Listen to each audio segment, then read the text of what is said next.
welcome to the next episode of the Path Less Chosen pod, the podcast showing you the careers they don't teach you about in school. I'm Jamie.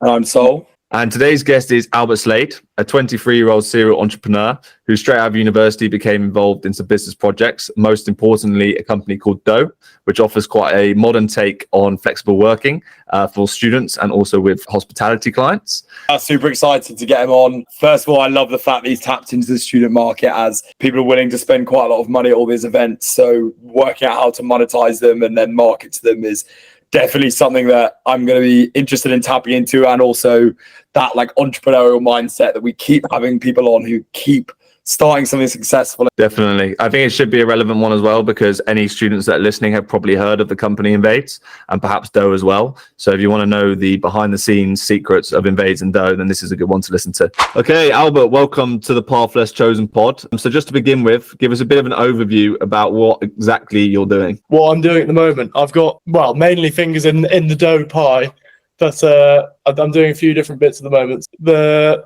place I've come from is I was at uni in Exeter, wanted to go down the sort of rugby path. I spent all of my time at Exeter essentially focusing on that. I didn't really learn anything, but did a lot of rugby, ended up wanting to go down the full-time path with that.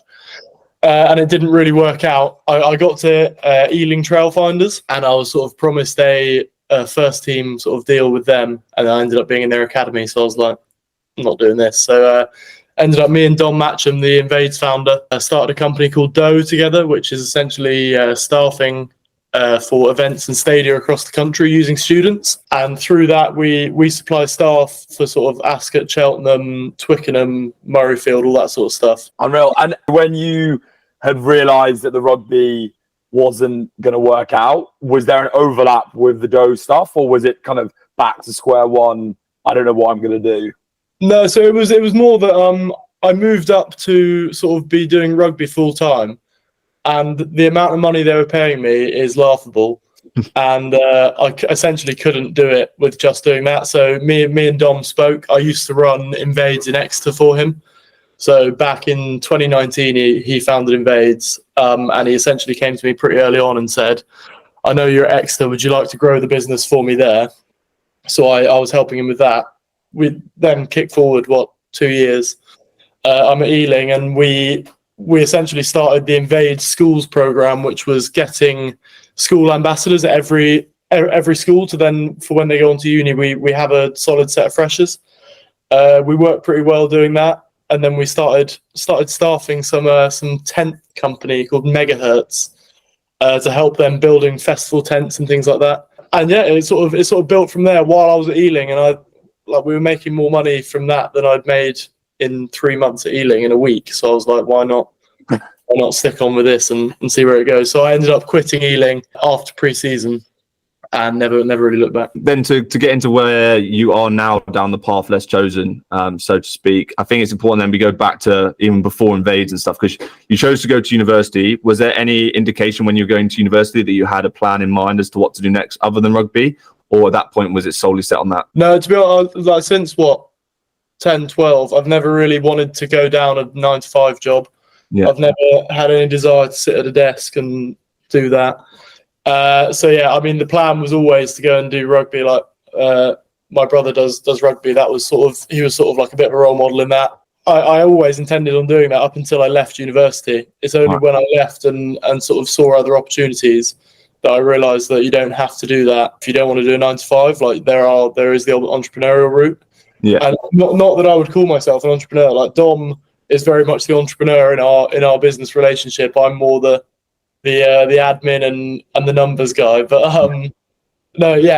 that was just something that I sort of happened upon and stumbled upon. But it's gone quite well. It's gone all right. Yeah, I guess you had a taste of it whilst you were at university if you started at Endeavours whilst you were there. So talk to us how you got into the Endeavours part and maybe what you learned that was most important during that time at uni. So he started Endeavours back in 2019 at Loughborough. That same year, he was like, knew I was going to Exeter Uni. He was like, do you want to help me out? We can build something really cool here. So I helped him out with building Endeavours. We went from, I think it was something like 72 sales in first year to 2,500 in second year. and then COVID hit, and every event was cancelled, and all my bonuses got cancelled. But it puts it in perspective about work and how remuneration goes. But no, it was a good learning curve of like how to build up sort of marketing and brand awareness, and sort of it's more guerrilla marketing, because it's not like we were working on a budget. We've got a person who has time, and we've got ticket sales that get you money. Like, it's not like we have 10 grand to go and spend on marketing. It's literally, can you call every social sec at every sports club in your university and make them sell tickets for me? It's like, yeah, cool. It's free marketing, essentially. Did you have any experience in marketing before that? Like, how the hell do you approach guerrilla marketing? No experience in marketing. It's literally, neither did Dom. He was a banker, so it's just a bit of common sense.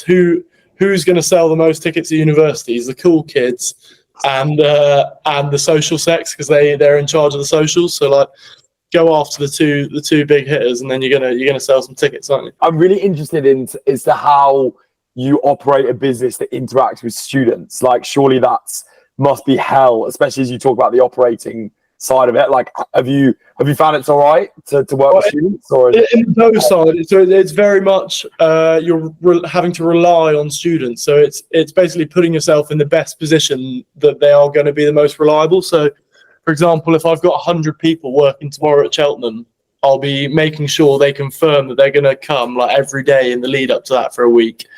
And the other thing is just, some companies are very out of touch with how young people operate, whereas me and Dom have built Dough almost exclusively on Instagram and WhatsApp, and that's obviously where young people spend all their time. So, I mean, you get some companies who are going to email a 20-year-old saying, "Are you going to come to your shift tomorrow?" which has maybe a 10% open rate. We WhatsApp them, 95% of them open it. It's like a no-brainer. So, I mean, knowing where young people operate and knowing the sort of like diction to use to properly engage with them, not being boring. Like, I open my emails with "Good morning, stallions." Like, that's the way you get in touch with a young person, it seems. But yeah, I love that. So then, to go into where you are now, it sounds like through Endeavours, that's already a bit of a path that's chosen. The role you then took on straight out of university, you started full-time with Endeavours, and maybe you could have just stuck there. You know, it's a good company to work for. You're doing some pretty cool things, but actually you then went and took a whole different path, which has also led on to other things. So talk to us a little bit about what the first bit of time, I think, was it full-time in Endeavours for a year before you then found it? No. So I've never been full-time in Endeavours. Right. I left uni. I was doing this rugby stuff, and I was just in my spare time, maybe an hour a day, helping Dom out with his young ambassador program. Right. And yeah, from there we sort of we just merged the role into more. We called it Endeavours bread to begin with, about like money bread. Yeah. And that was just like, I don't know, you charge X, you pay Y. Someone goes and works building a tent, and we were like, we essentially spoke to one of our clients, the Jockey Club at Cheltenham, and they just go, "We're really struggling for staff. We need 75 in 3 days' time. Can you do it?" And we just said, "Yeah, probably." And then we just made some WhatsApp group chats and sent it out to a load of people. Got a load of passports and right to work checks, and we were just like, "Do you want to work at Cheltenham?" And we had, I think, like 100 people go, "Yeah, cool." And we had the 75 staff they wanted there, and it sort of built from there. We then saw there's actually a business potential in this, and we grew it from there. Just to push on that, because I think everyone romanticizes this, like, how the hell do you find your business idea? So it was literally like a case of you speaking to Cheltenham and them being like, "We need staff," and you being like, "Shit, people need staff." Like this. Yeah. Essentially, it was just that. Yeah, like they were like, "We're in an absolute hole. We need staff." Like it was post-COVID. Hospitality staffing was like through the floor, and we essentially came in because we've obviously got really broad networks of young people through Endeavours. So like we operate at 87 UK universities. So we reached out to a bunch of them, like Bristol, UE, Cardiff Met, Bath, all that. And yeah, we just built up a team that wanted to work, and that was, I think, the first Dough shift, proper one, was at Cheltenham. Once you've had the idea, I think a lot of people that, we've already experienced people asking us about it, and people that have these business ideas, they then don't know how to act on it. obviously it was helped that you already had a network in place. But talk to us exactly once you and Dom spotted that idea and you were like, yeah, we can like monetize this into a proper business. How do you then structure the business around it? And how do you actually like begin to market it and grow it? Well, the first thing was I reckon me and Dom spent about 4 hours on the phone deciding on a name. And initially it was Invades Bread. And we were like, no, we want it to be separate to Invades, but we want it to be like relevant and cool amongst young people. Like, I didn't want to call it like, I don't know, racing staffing company or something. We were like, right, what's punchy? And we were like, cash, no. Coin, no. Then we came up with dough, and it sort of stuck. And it's now tattooed on the arm. Yeah, legit tattoo. But no, yeah. Then sort of building the business around it was more right. How do we now we've proven that we can get loads of people in one place. How do we make this replicable across the country? And then, like, we've already got a client base in place with the Invades business. Like, we work with most racecourses in the country, so we've already got a contact there. So just having a WhatsApp network in place was the way we sort of decided to build it. And then, yeah, just getting new clients is the only issue. That's the main issue we face. Like, we've got enough staff. We just need clients now. And do you get taken seriously when you come to these like massive events and you're kind of a relatively like maybe at the start, not now, earlier at the beginning, like, and you're like, we can get you this staff? Do they go, that's amazing, or do they go, there's just some guy we've never met before who's promising us 100 hungover students? Like, how does that work? Well, there was a bit of kickback at the beginning. Like, you've called yourself Doe. You come in with like, you've got this Instagram and TikTok network of people just on the piss. But no, I mean, the thing that we do, like, we pride ourselves on, is that we bring, like, we're not going onto the street of a town saying who wants to work tomorrow. We'll give a shift to anyone. We go into the top 87 UK universities, and we go to the people that we know through Invade. So they're sort of like a decent caliber of person. Then their friends will come along and work as well. So it's very much the pond that we're fishing in is the university educated, and they're well put together. They can hold a conversation, and it's sort of like a higher caliber of staff that we bring to these events. And that's something we sort of pride ourselves on. Do you think then, because you mentioned the kickback and there's maybe a bit of a conflict between what you're trying to sell to the clients versus you're also trying to attract the students, how important, and I think this is something you do well, and I think your knowledge around it will be quite useful for people to hear, is how do you market then around that, where if somebody looks at you from the client side, they think, okay, these guys could really help us, versus when a student looks at it, they're like, this is something I want to do because it can earn me some money. How do you market around that?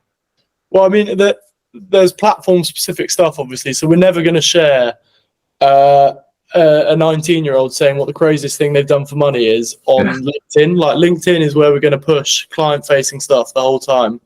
But like, TikTok is such a useful platform in reaching people. Like, we're doing, I know Invades is doing about 25 million views a month at the moment. We're doing, I don't know, about 3 million views a month on Doe. And like, just Instagram is a bit more of a difficult one because it's sort of split between clients look at it and students look at it. But I think we're pretty safe on TikTok, putting our most sort of outrageous stuff on there and keeping professional to LinkedIn. And how do you stay relatable to students? Like, with what's, like, give us an insight on what some of your marketing tactics for those 3 million views and what me and Dom just sit down and we're like, right, what's going to be a funny thing to ask people, and are people going to react to it? So we essentially go like, what's the most ridiculous thing that was done around money at uni? And then we were like, right, when someone asked me to send them 42p for a pint of milk, like, what was that about? So then we go over to people and we say, what's the lowest amount of money you've been asked to transfer? Or like, I had to sell feet pics to get 100 quid or something. So what's the craziest thing you've done for money? Like, and we've got a really cool pool of creators that we work with, because we actually launched a creative business as well. So we've got all these students, and like, quite a few of them are actually really good on TikTok. So we got two, Ben Lemos, Ben Nicholson, Charlie Betts. We've got a load of really cool people that we can actually sort of put out there to clients who want their TikToks run as well. So I mean, those people are really useful for us in making cool marketing, and they come up with some cool ideas for the videos. Yeah, a few of my friend was actually the one that got the feet pick for 100 quid. That was actually a friend of mine who answered that question enjoyably. Unbelievable. And that's what sort of sparks the comments. So that sort of content isn't going to do well by itself, but because it's so relatable and you see your mate on that platform, you then comment, then another person comments, then you might get a hate comment that you delete. But this all sparks like controversy and therefore views. So it's like it's how to build it. 100%. I think that's what Sol and I were talking about briefly before you jumped on, is like the way that Doe and Endeavours is marketed is obviously so clever and so relatable for like people around ours. So to play devil's advocate a little bit then, and for people thinking like, is this something that could then set them up for the future? What happens in 10 years time when you're like mid-30s? Can you still relate to the student? How are you going to build marketing around that for someone who's maybe a bit older and can't access the student market in the same way? Well, I mean, I fuck you. I mean, my aim. I mean, yeah, I'm 23. My aim is to sort of stay relevant in this market. Like that's where I specialize. And yeah, we've got this aging demographic that we're going to have going forward. That we've got a catch point with these current 20-year-olds that we hopefully can stay in touch with. And the Big Doe platform that we've built is a full-time recruitment agency. So with that, we're hoping that we can stay in touch with that demographic as they age and they move into real jobs. Yeah. But equally, we it's not us reaching out to these students. It's us finding the people who are relevant in each university who then reach out to all the students. So it's never like it's only mine and Dom's ideas coming to the fore. It's like we'll have the BNOC on campus, as it were, that is like an event and marketing manager. They'll then have a pool of 50, 60 people beneath them who are like the marketers in each university. So I feel like we're never going to really be out of touch when we've got those specific people in place. Yeah, well answered. Sounds like you've got that one solved then. But so then to push a bit further, what are the biggest challenges? You said about like finding clients and stuff. Explain to us a little bit about that and what other challenges you faced. Yeah, no, I'd say the biggest challenge in most businesses is finding clients, right? It's either going to be supply side or demand side. It's one or the other. So yeah, ours is more in the sort of demand for work. Like we've got the capacity to be doing multiple shifts in every region of the UK every day because that's how many students we've got everywhere. But we don't have the clients to do that. So I mean, growing the client side is why I've now taken on a new person in the business to look after the admin of filling shifts, so that I can therefore go and focus on getting new clients in. And that is going to be the sort of thing that will scale the business properly. But yeah, it's always been the biggest challenge, but that's something we sort of want to work on. It's cool that you've brought someone in as well. That must be quite a nice thing. How do you? So I guess that kind of gives an insight into your day to day. Has that changed recently? What was your previous day to day as a founder who's looking to get clients and also run a pretty big operations network as well? Yeah. So I mean, the original day to day is like for the last 2 years was we get a booking from a client. I email the client, thank you for the booking at XYZ. And then I go out into our group chats. Say we get a booking at Cheltenham, I go into all of our local group chats and fill it. And it's like, who wants to work? Send your name into the chat. Have you done your new starter form? All this stuff. Whereas now I've got someone who can now look after that. It's now the focus has gone from me having to do that and maybe only having an hour a day to reach out to new clients, to now I can spend all day going and meeting new people, speaking to different race courses, speaking to stadiums and festivals across the UK. So that's the sort of migration the role has had.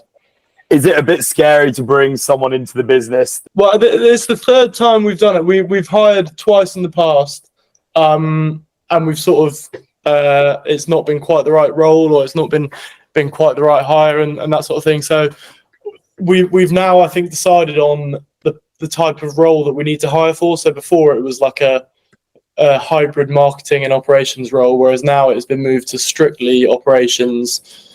You don't, like I've said to him, I don't care if you work a 9 to 5 or if you work 3 hours a day, as long as every single shift is 100% full, I'm happy, and you can do what hours you want. So I think we've now nailed down the right role to hire for. and the right sort of messaging around it. So that, I think, it's been a learning curve. But yeah, three hires down the line, I think we've got it right. And in terms of your own personal responsibility, then obviously I chatted to you a couple of weeks back just after Cheltenham, and you were a dead man walking at that point. I think you said so yourself. But I think for someone not looking from the outside, that maybe after this might have a look at your Instagram and the stuff you're doing on LinkedIn, they would see it and be like, this industry looks amazing. You're working in sport all the time. You're going to all sports events. Yeah. But actually that experience of Cheltenham maybe is the less glamorous side, where people don't see the kind of hours and time you're putting in. So give people a more of the less attractive side, and just an idea as to how much effort and time you actually put into this to make it so successful. Well, at Cheltenham we had 3 different clients we were staffing for, stewarding, wayfinding, which is sort of like a marketing team thing, and the bar and hospitality. And so whilst that was also the first week we'd hired this new lad, Tom. So I couldn't really say, right, Tom, you go to Cheltenham by yourself, you run it. So I definitely had to be there. Also, just to service 3 different clients is quite tricky for one person to do. But obviously, I live in London, and Cheltenham is a 2-hour, 15-minute drive away. So it was every morning getting to Cheltenham for about 6 a.m. So I was leaving mine at about just before 4, and then I was there all morning, and then getting back probably 1 p.m., 2 p.m. and organising the following day. So it was then working till 1 in the morning, getting up at 3. So I think I said to you, Jamie, 8 hours sleep Monday to Friday, and it was a pretty rough one. But no, but it's all done now. And I think we say this on most podcasts, that we try and glorify this like path less chosen, do your own thing. I guess that's a little insight into the actual struggles and what actually happens when you start your own thing. What are some of the other things that people might not actually realize that you have to do day to day, week to week, year to year, that maybe someone who walks into an office at 9 o'clock and leaves at 5 doesn't have to do? Well, I mean, the first at least 9 months was 7 a.m. till midnight every day, pretty much 7 days a week. There might have been the odd day where I had rugby training and I didn't work till midnight, but I mean, it's a big sacrifice, especially when you start up, when you're like, I need to pay for to live, and I need to, if I don't do all these hours, get all these clients, get all these staff on, then I'm not going to be able to live. So it's like, there's obviously that you don't have a guaranteed income at the start. So it's like you're entirely dependent on how hard you work is how your quality of life is. So that was a big part right at the beginning, and now we've sort of got it to a point where myself and my business partner were able to sort of take a steady income from it, and then now it's just growing it now. The hard work, I guess, is forgotten about, but would you trade it for anything? Like, I guess the reverse question: why do you love it? What keeps you going day to day to be motivated for it? No, I wouldn't change it. No, I mean it was a lot of work, but it's the same thing as in rugby. You'll know it. Jamie will probably know it from whatever you gallivant about doing that. The shared hardship thing of when you're in pre-season and you do a horrendous session and you just get closer to everyone around you, and it's like me and Dom, we've been we say through the trenches, not literally, but the first ever Cheltenham festival, we drove down to Cheltenham, we rented a place there, and the first night we didn't sleep, second night we got an hour, and it's going through that, it sort of bonds you a bit. So me and Dom are really good mates now. He's 31, I'm 23. It's not we're destined to be best mates, but we get on really well, and yeah, it's a really good partnership we got going. And no, I wouldn't change it. No, it's great. It's good. So do you think having Dom there along the journey has not only kept you motivated, but also maybe he's been a bit of a mentor, as that's where you first got involved? And do you think that was important to the journey you've been on? Yeah, definitely. Dom's really successful in his own right with Endeavours. He was great in terms of when we started up. So when we started, it was literally me and him. We didn't live near each other, so it was on the phone for 6 or 7 hours a day, just talking through what we're doing, both on a laptop, phone on loudspeaker. Must have pumped through so many hours of phone calls, but no, yeah, he knows how to run a successful business, and he sort of taught me like the way of doing it. And now he's not really too involved in dough now. It's more he just does the invoicing side, but he's running Invades. He's launching vinyl. And yeah, it's been really useful having him. Maybe you've learned it from him, or maybe you've learned from other stuff. But for someone who's listening, who's thinking, yeah, maybe I don't fancy a job in the office either, and I'm motivated enough to go and do some kind of business idea or entrepreneurial route like you've done, what would you summarize as like the key skills and skill set that you need to have to be able to then actually do it? Mate, I had no skills going into it. Encouraging to hear.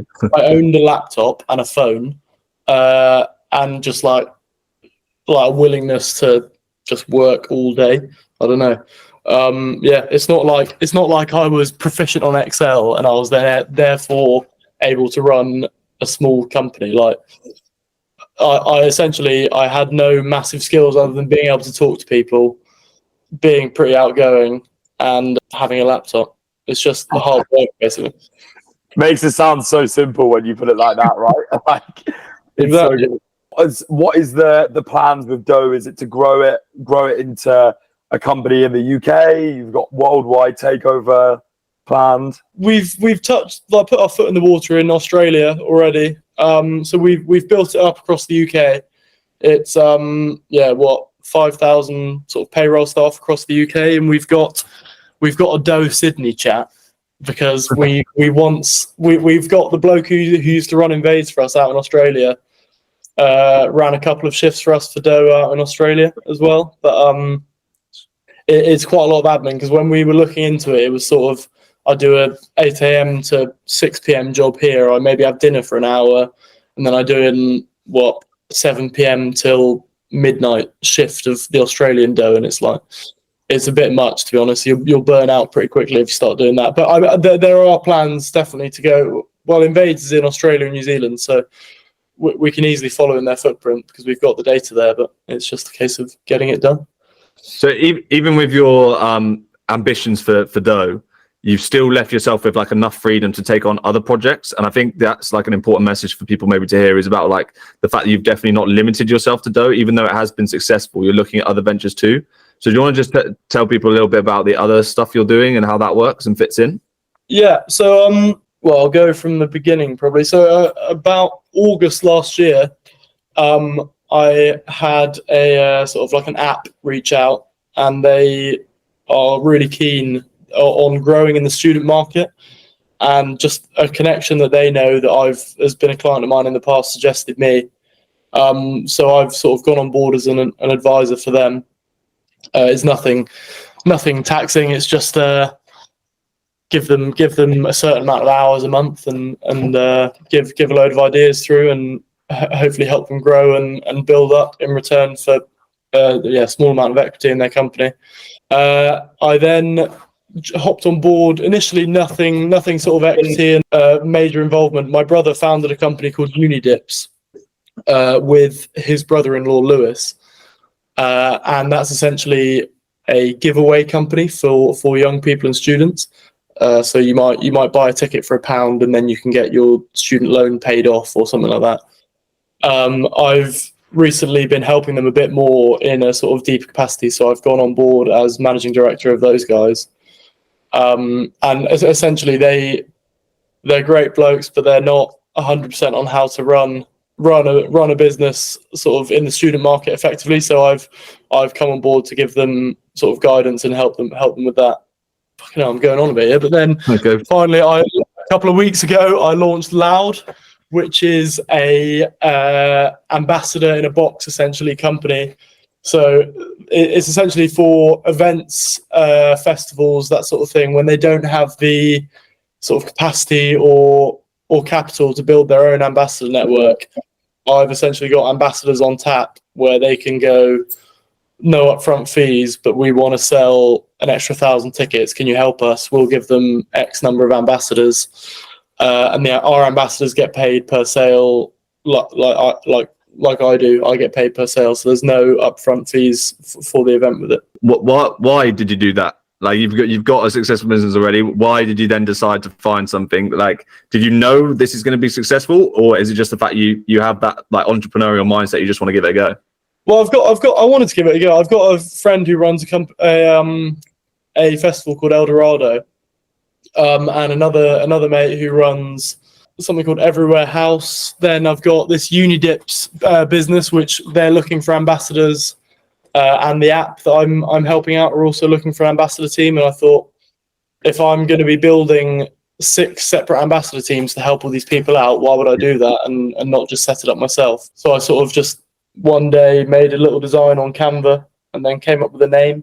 It started off as the social secret, but then that was taken. So then I was like, why am I trying to be all edgy? Let's just go with what I'm used to. Dough, loud. Yeah. So I sort of made up some designs on Canva, put out a few Instagram stories, and had, I don't know, 60 odd ambassadors sign up. So yeah, that's where it started, and it's going around. Kicked off with Eldorado last week.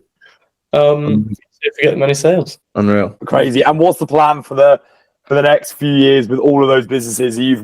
Have you got dough in mind to grow, and then the others just to have on the side? Are you going to distribute your time, and where do you want to see your life ending up in 5 to 10 years now? Would you have absolutely no idea? I'm not too sure. I mean, dough is where I make all my money. Like I've not made any cash out of any of the other businesses yet.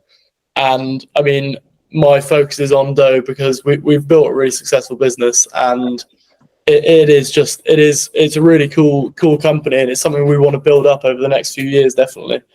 In terms of Loud Unidips and the app, they are definitely something that I've got my mind on. It's just they're not my main focus. They're not, as I say, they're not where I make my money. So I mean, they're going to be a back burner, and I'm going to see if I can build them up to something successful. But yeah, we'll see. Yeah, I think that's a good final message as well to finish on, like the fact that you're doing something just because it's like a passion, you're motivated to do it, rather than the fact that you're relying on it for cash. Like there is not everything to do with the entrepreneurial journey that you have to choose that path because you want to make a load of money. As long as you're making enough to live, you can just do it because you enjoy doing it. And I like that. So yeah, some really good messages in there, mate. So to finish then, that final question we ask everyone, one thing you would do the same, one thing you would do differently, and one thing you'd tell yourself to motivate yourself, maybe back when you were at uni or the start of the journey with dough, whichever timescale you want to put on it. I mean, doing the same. I mean, there's all these podcasts where people go on and go like slam uni, like, why'd you go to uni? Why are you doing that? You shouldn't do it. It's a waste of money. Like, I think it's the best investment I've ever done. I learned fuck all.